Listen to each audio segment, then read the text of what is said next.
Today is somewhat of a special project, something I've been meaning to do for ages. I want to do a complete start to finish build. And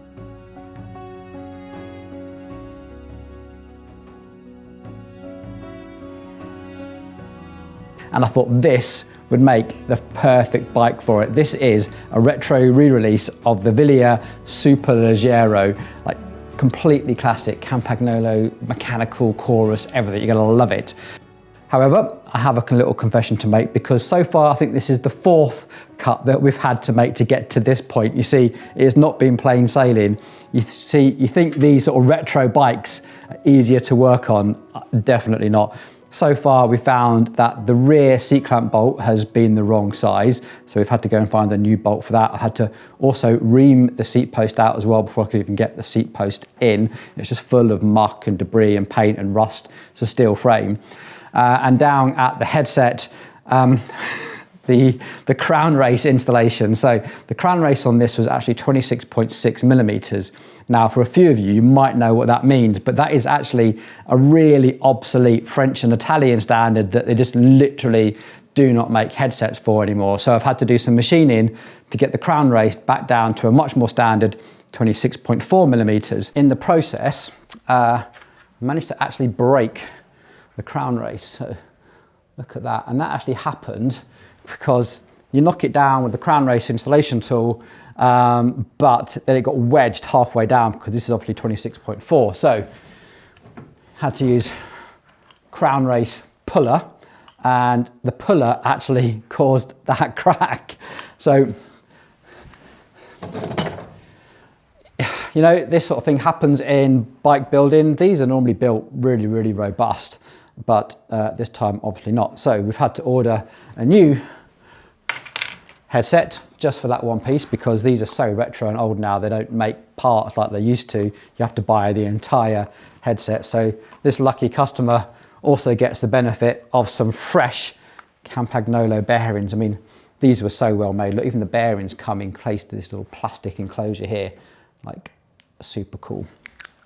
So free bearings, courtesy of Paul, not taking the time to measure that crown race and just assuming that everything is 26.4 these days. I did kind of assume that because even though it's a retro bike, and back in the day, I'm pretty sure this would have been an Italian bottom bracket, but it isn't. It's actually a BSA bottom bracket. So and it does need a little bit of work. I've just tried to put the cups in there. So we're now at the stage where I think we can continue this video and go through the normal checks now that I have got the crown race right, cut the steerer and installed the rest of the headset. I think we are ready to go. So I think the next thing we want to do is really concentrate on this bottom bracket, and we'll do a little bit of frame alignment as we go.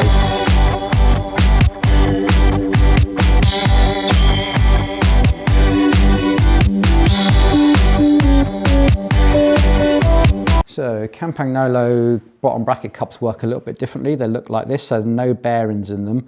And they also come sort of thread locked, I guess. So this is Ice Tools M091. It's got 1/2 inch drive just there.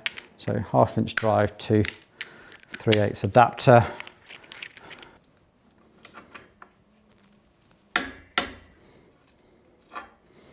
It's mad, I come so used to using the really fancy stands downstairs that I forget that these are a little bit more fragile.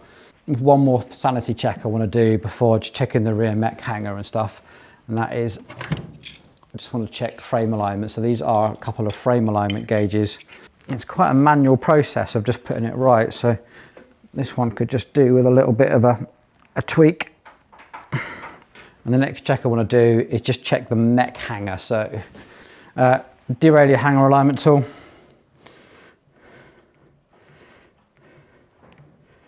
This is a tool made by Abbey, and it's probably one of the most precise hanger alignment tools I've ever used. There's a little bit of swarf in that thread, which is why that's stiff. So, and what we're going to do is set this up at the 12 o'clock position and go off the valve using this little twist motion to set the position. And then we can just move this out of the way around the frame, and we're just checking for alignment. You see, that is way out. Oh my God, that's so far out. The vertical's not too bad. So all we do is bring this back in and a little bit of force. Gentle persuasion. Doesn't need as much as you think. And eventually we're looking for all of these points being the same way, so that could probably just come back out a little bit more. So that's good. That's good. I guess now the fun starts really. We're going to put the brakes on, get the handlebars in. Where shall we start? Let's get these handlebars in. So we are fitting one of these, this little Quill stem. Sanelli still actually make these, believe it or not. Now, kind of want a little bit of friction here, but these threads here will definitely benefit from a bit of grease. I'm going to be using a bit of copper slip on this. This is a steel interface, so. And these are renowned for corroding. What I want to do is go right the way to the min max line. There's actually a little line here that says don't go beyond. And the reason I want to do that is because I'm going to set all my cables to the maximum. So knowing that when the customer has it, they're only going to be able to go lower with it. So if you cut all the cables when it's at its shortest and you pull it up, all your cables will be the wrong length. Okay, let's get this down on its wheels and get a little bit of positioning done. And as you can see, I was way off.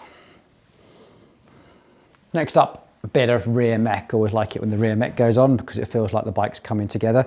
So the Campagnolo Chorus rear mech, in fact all Campagnolo 12 speed, something to look out for. There should be a little stamp on them saying FG. Now all the products marked FG should then be compatible. A little bit of a weird thing going on with these, and that is they should be stamped on the back here. I think it says 29 to 34. And if it isn't, then in theory, it's not compatible with a 34 tooth cassette. That definitely applies to Record, Super Record. When it came down to Chorus, the entire range was for 11 to 34. So even though the instructions say you should find stamped on the back, 2934 I think it is, you probably won't see that on Chorus because it was all designed for that. So this is good to go. Next up is crank set, because that's going to determine where we put our front mech. So look at this gorgeous thing. I do love these, the Campagnolo Chorus. This is the one with the herf joint here. This bolt here needs to come out first. These are normally pre-greased. Like I said, all this is pre-greased, so you don't need to do anything more than just pop that in. And then with Campagnolo, we do have this little spring washy clip thing here. Dead weird. But that needs to locate in those two little holes. Right, awkward little place to get to. And there is a little Campagnolo alignment tool here. So this is the Campy Z50. And the idea is that you just put this onto the 50, the gap and the alignment. Switch all that forward. And we should have perfect front mech setup. Look at that. Go, now the fun bit, let's run some cables.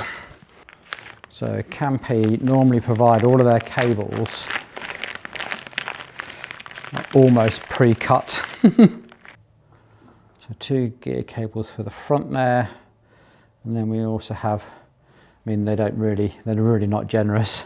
So rear brake, front brake, 2 front shift housings, bit for the rear derailleur.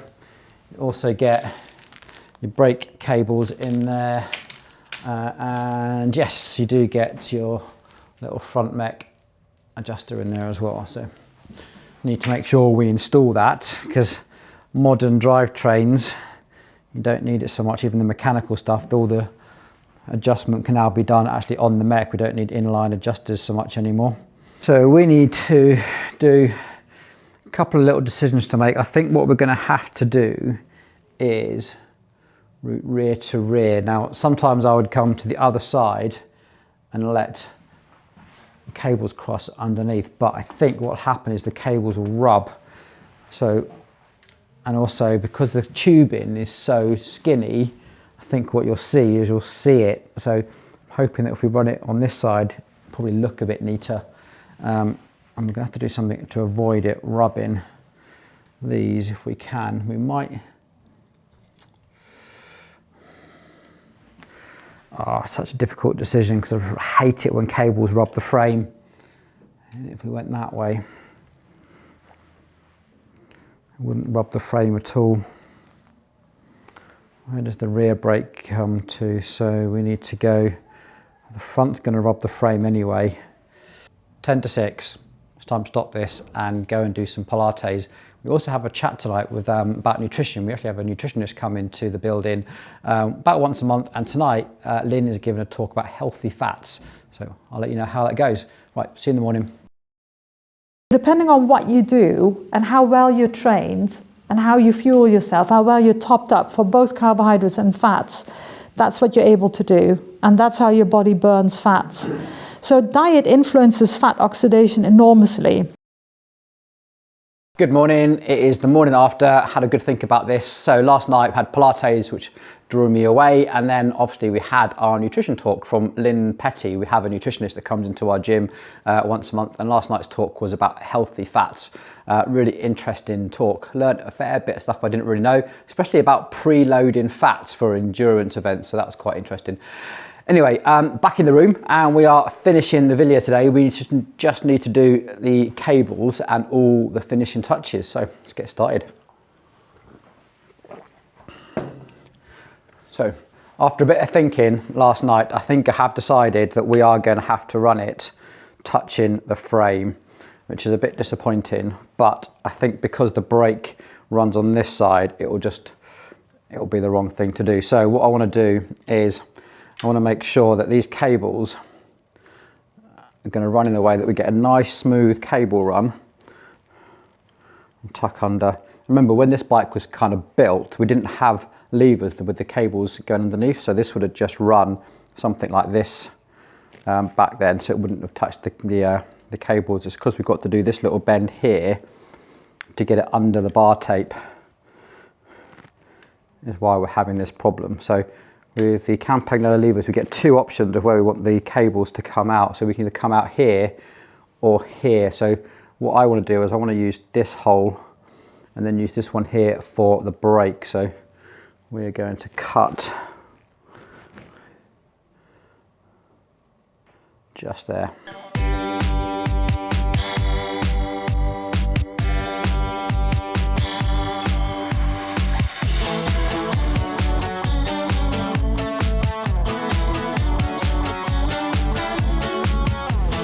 So we need to put the chain on, and then we can start actually making all our little adjustments. Now, with Campy chains,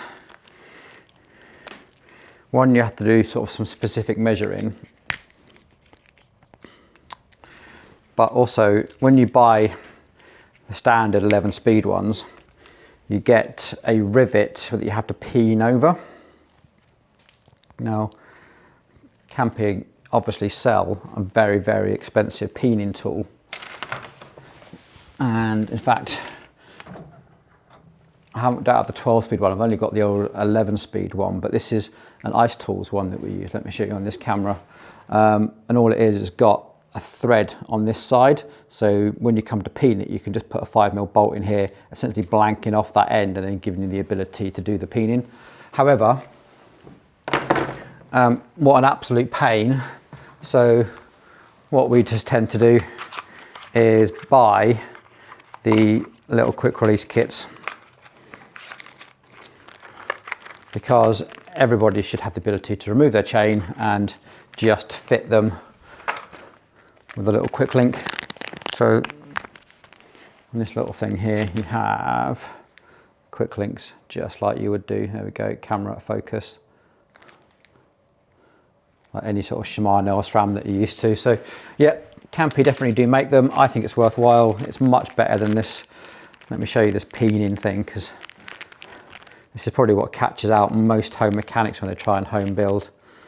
And you have this little pin here, and that pin, the idea is this part is hollow, so you push this through and then break that off, and then what's left you sort of have to squash back on again. They call it peening.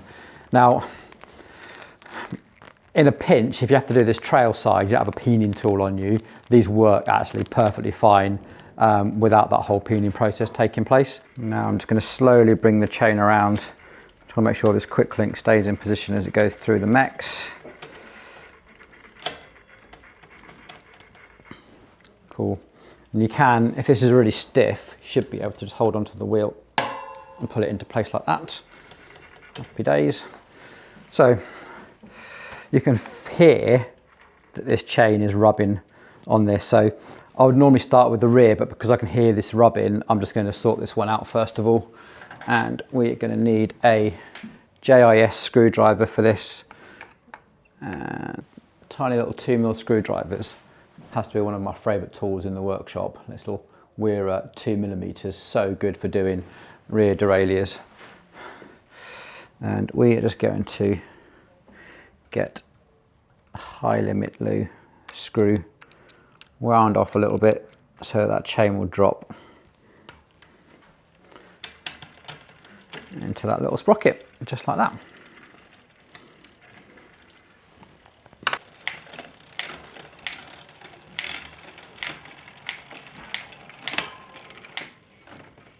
And just coming to this last one very, very carefully, just to make sure you're not going to overshift. And then we can set our low limit screw. And with Campag, it's a little bit different because Shimano and SRAM normally play on the safe side. They don't normally let you overshift. They normally wind the screw in. Campag will just let you shift and shift and shift, which is why I was going so carefully on that last shift. So really don't want to overshift and the chain to go disappearing into the spokes, rattling around and raking a right mess. When we're in this big ring up here, we've just got this little bit of noise between the jockey wheel here and the teeth. So what we're trying to do is bring the mech down a little bit like this so that those two don't interfere. And we do that with this little screw back here.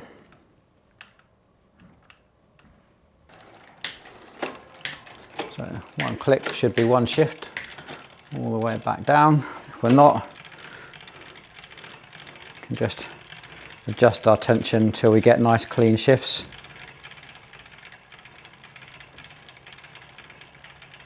Cool, that's got it. So what I'm feeling for here is that the cable needs to sit in its groove, but also there's this little tabbed washer needs to sit in its groove as well, and this to be as tight as possible, so that we're not relying on this to do as much work. Now this is going to start hitting bits as soon as I start spinning, so let's cut this.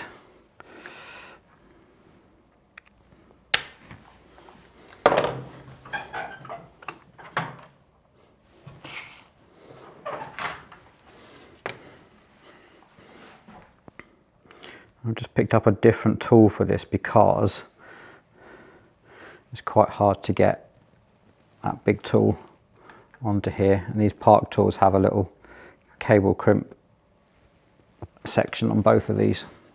Cool. So unlike Shimano, you get trims with the front mech, so there's actually quite a lot of clicks in the front mech. So the idea is that you do have 1 click, 2 clicks, 3 clicks should always get you up into the big ring, and then you have little trims so that as you're working yourself through the cassette, you've got 1 little trim, and I think it's the 3rd click that should then throw it down. Yep. And then you can go through the rest of the cassette, and when you're right in your climbing gears, you've got 1 more trim to make it quiet again. So it's a lot more manual than a Shimano system, but you do ultimately end up with like your gears never really making a noise. So okay, that is spinning pretty nice. So bar taping, doesn't matter how you do bar taping, someone will always tell you it's wrong. So here's my thought on it, is it's very rider dependent, and it depends on where they ride their bike the most.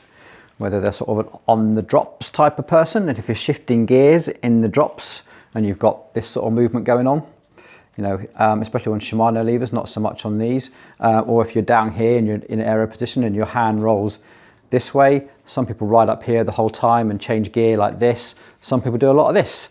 There really is no right way. When you're sort of, you've got a bike in that you're servicing, the clues are all there. So when you're undoing the tape, you'll see all the witness marks, you'll see how they ride, because it will be loose in certain places, it'll be worn down in certain places, so you'll know. But when it's a new bike, you don't. So this is how I roll.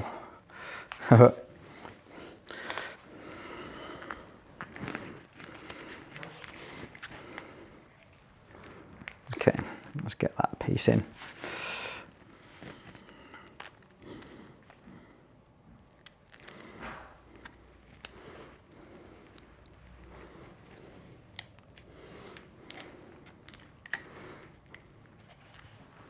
The important thing is that the leading edge of the tape is always touching the bar, and don't let any gaps appear.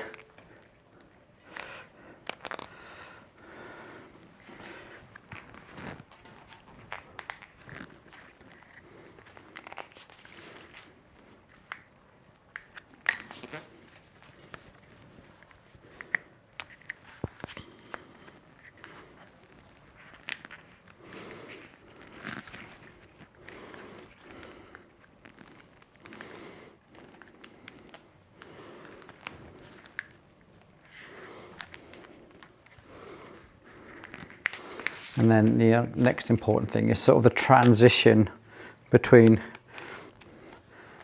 the bar here and the lever. Sometimes you get a bit of a gap, so it's worth doing like another round of bar tape just here. And I'm applying it in enough tension that this leading edge is always touching, but if you apply too much tension, you sort of warp the logos. So, and obviously you risk snapping it, which is always a bad day. And the way I like to think about doing the rounds are think about going in the right angle. So I'm sort of trying to, you can't do it, but I'm trying to visualize sort of going in one direction and then the next, rather than trying to take the corner. So I'm trying to keep my rolls nice and even apart, about a finger's width apart, as long as I can, so you can always see that logo showing.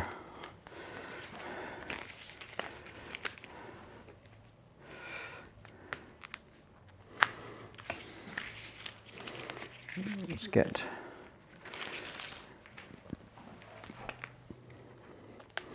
and then when you're sort of forced into going around the corner, that's when I like to think, oh, okay, I'm going in that direction now, so I'll put a little bend in. So this is where I might have to overlap my logos.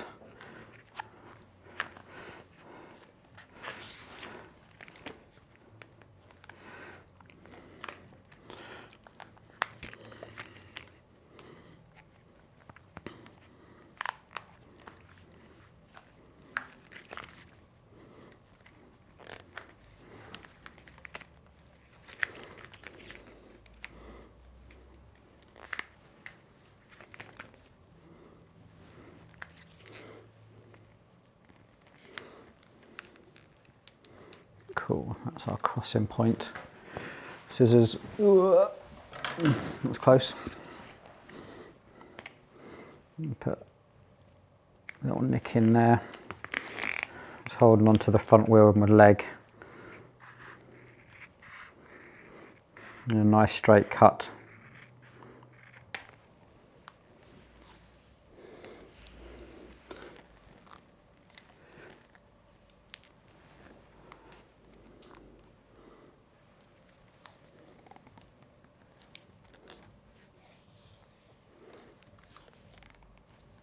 And what I'm doing here, I'm trying to pull the tape just on the edge so that it sort of naturally curls around, covers up that little bit of yellow, and then come back a little bit and do a full round so you can only see one wrap of tape. This tape should only be one wrap of tape wide, so you don't see any sort of overlapping tape.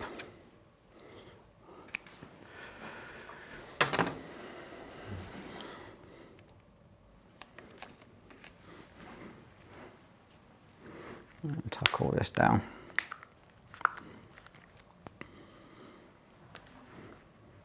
Cool, so let's get a little end plug in there.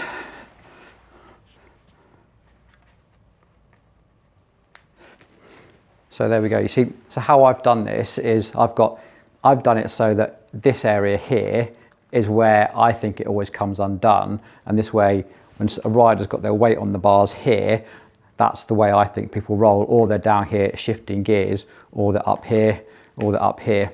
Now, if you are the type of rider that rides their bike like a motorbike and revs it up, you're probably going to want to ride the other way around.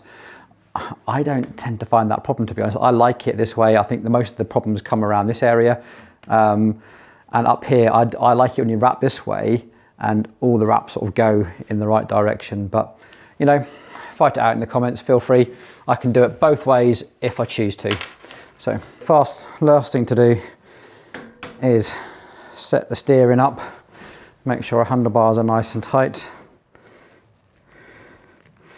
And again, I'm only got the minimum insertion here because I'm going to let the customer put the first scratches in that, because almost as soon as you drop it, it will make a mess.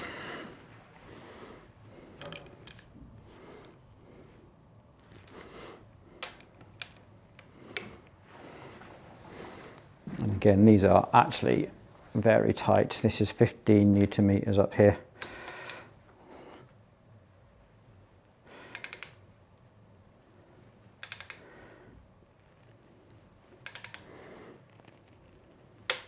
There we go. But don't just trust the Newton meter. Don't just leave it at that. You cannot trust it. You're going to have to get in there and wrestle it with your body weight. And if it slips like that's doing, you're going to have to be bold.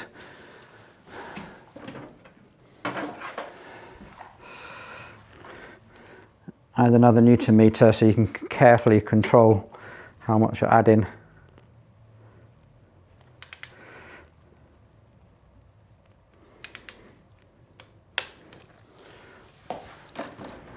And then test it. Yeah, I'm much happier with that. And I need to adjust that one as well.